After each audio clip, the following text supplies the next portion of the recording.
This is John Black, Super Chemist. This is part 2 of ANACYCLOSIS. In the end of the last video, I went over first 5 presidents of the United States and the first three vice presidents of the United States, okay, who started our country, right? And you notice how they all have King Edward I, Henry III, and about 12 Magna Carta signers, okay? Magna Carta would be like our Constitution in England. All the Magna Carta signers that share these grandparents, okay? That's, if they have 12 of the Magna Carta signers and they have King Edward I and Edward I and Henry III, that's like what, 14 grandparents they share? Like, come on, right there. But what I want you to see is the main thing is that they're related to the 7 kings: Charlemagne, Alfred the Great, Louis VI, Robert I, William the Conqueror, and then to a lesser degree, Mary Stuart, Queen Mary Stuart, and Charles V.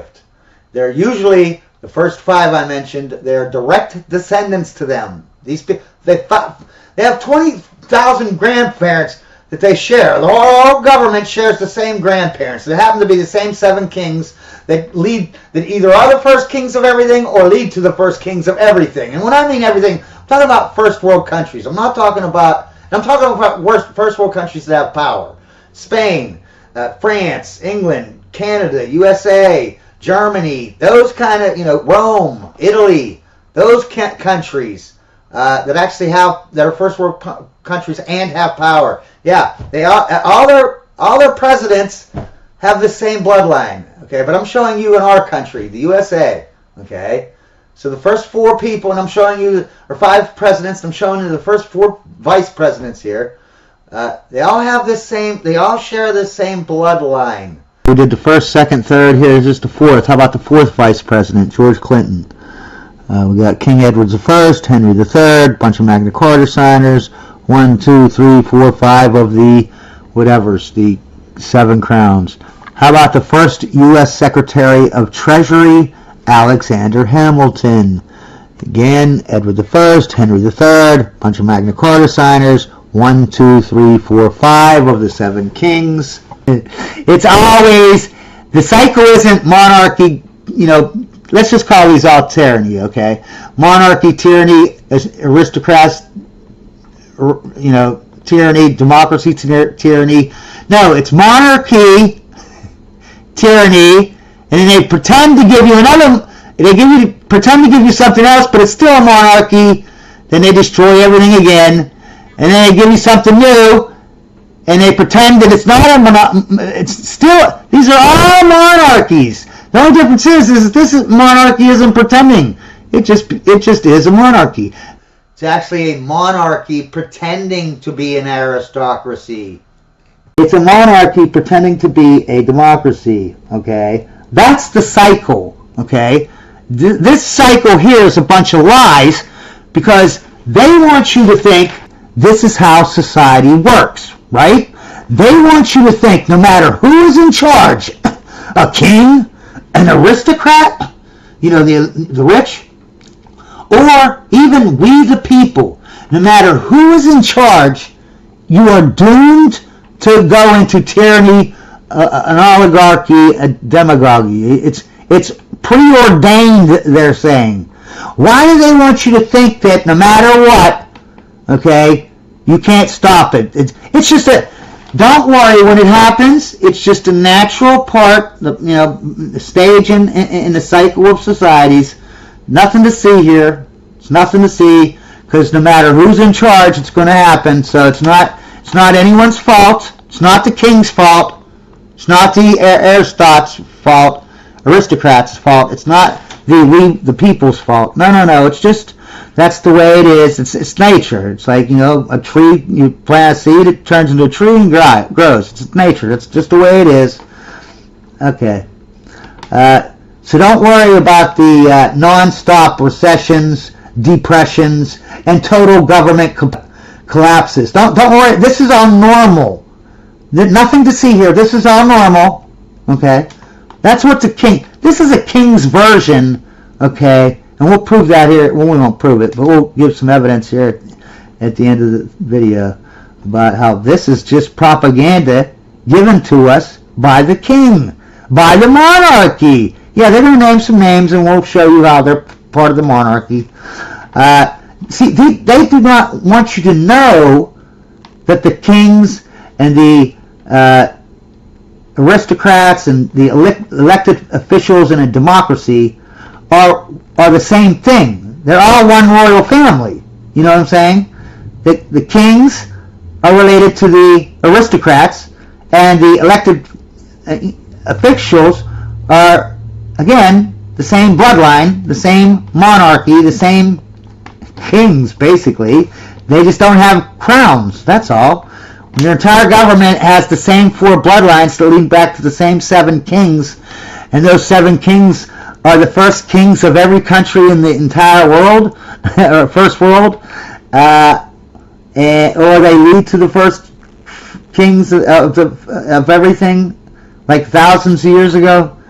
And they all really, 80% of our top government, 80% of our presidents, 78% of our vice presidents, 80% of the people who signed the Declaration of Independence, 60% of our first ladies, believe this guy, believe these people who are telling you this bull, because they all have the same royal bloodline, so they wouldn't lie, right? People that have the same royal bloodline, they wouldn't lie. So anyways, the truth is that history does not teach that no matter who is in charge, it will become corrupt. See, they want you to, this is the king's version, the king wants you to believe that no matter who's in charge, it's just inevitable that things will get corrupt, and that's just because people suck. No. Your royal family sucks.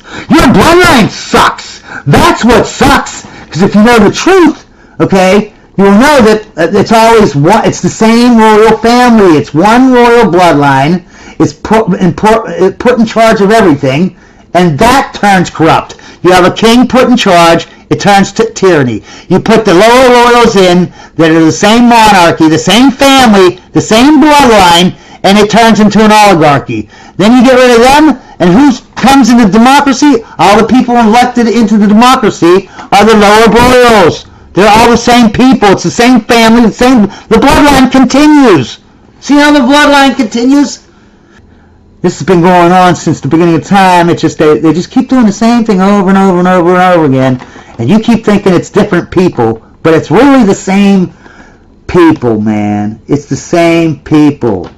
Okay, so in my interpretation, you could see where I'm saying the monarchy just goes crazy and destroys everything, and then they pretended that they get killed off and the new monarchy starts over, and it's just a continuation of the monarchy taking over and destroying everything, taking over, destroying everything, taking over.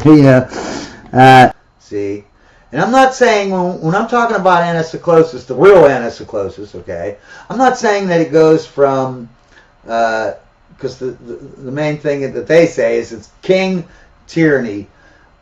Aristocrats or the rich people take over, and then it goes and turn oligarchy, and then they get rid of that, and they get a democracy, and that turns into a demagogy. And then it goes back to mob rule, and then starts to cycle over with a king, tyranny, aristocrats, oligarchy, democracy, demagogy, back to a mob rule, and back to a king. Yeah, that's a lie. See, these people, if I'm not right about it, why does our government have this bloodline? How is that possible? Okay, that they all have it, really?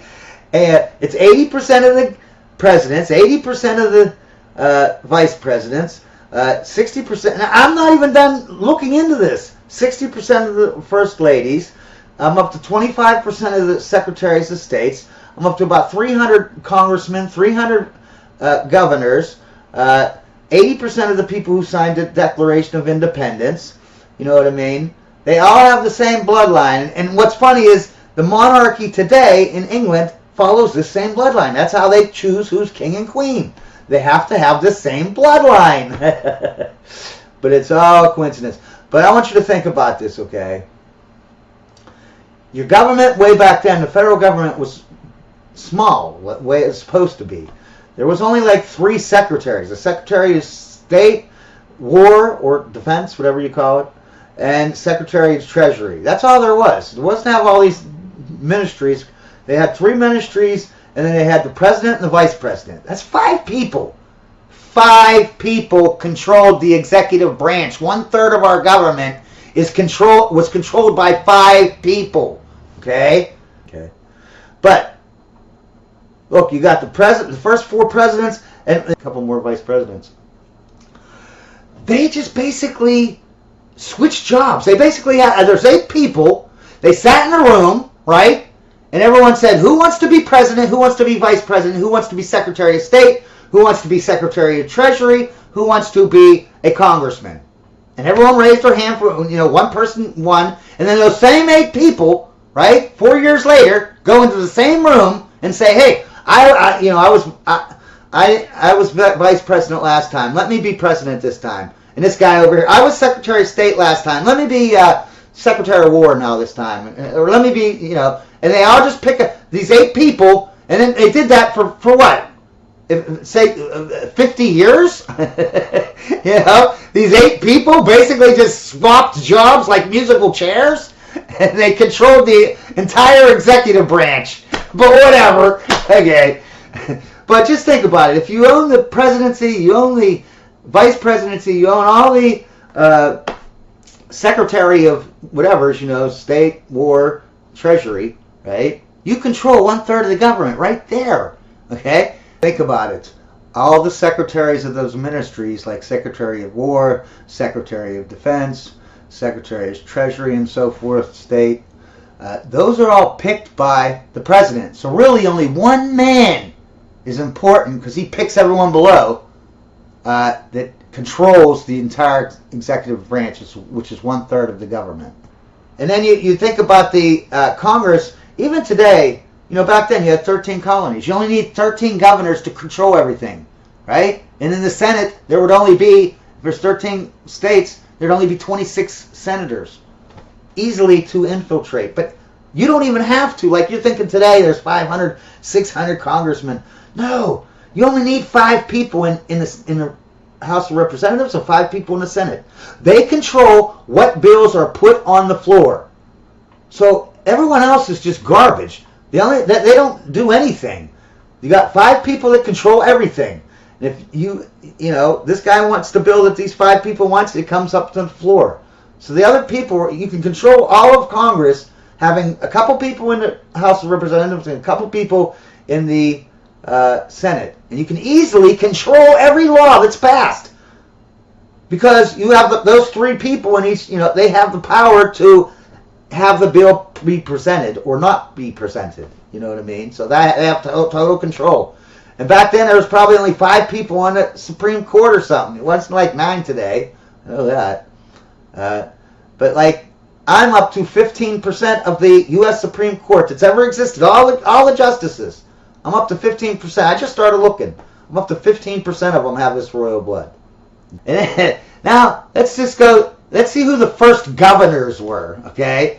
Because the first governors, right, they controlled everything. They were like, because the federal government was small. The governor back then had a lot of power. They were literally presidents of their state. You know what I mean? So we'll get into that and see. Here's the first governor of Louisiana, King Edward I, Henry III, bunch of Magna Carta signers. Remember, these are all grandfathers they chair. All those Magna Carta signers, they're all the same people, right? 1, 2, 3, 4, 5. The 5 same grandfathers, the same kings of everything. So that's the first of Wyoming. How about the first governor of Minnesota? Let's see what he says. You got King Henry III, couple, not a lot. Oh yeah, you do got more. Magna Carta signers, but let's see who bought the 7 kings, right? 1, 2, 3, 4, 5, and of course he's cousins to the last 2. How about this one? How about the first governor of Wyoming? Let's see here. We got King Edward I, Henry III, a bunch of Magna Carta.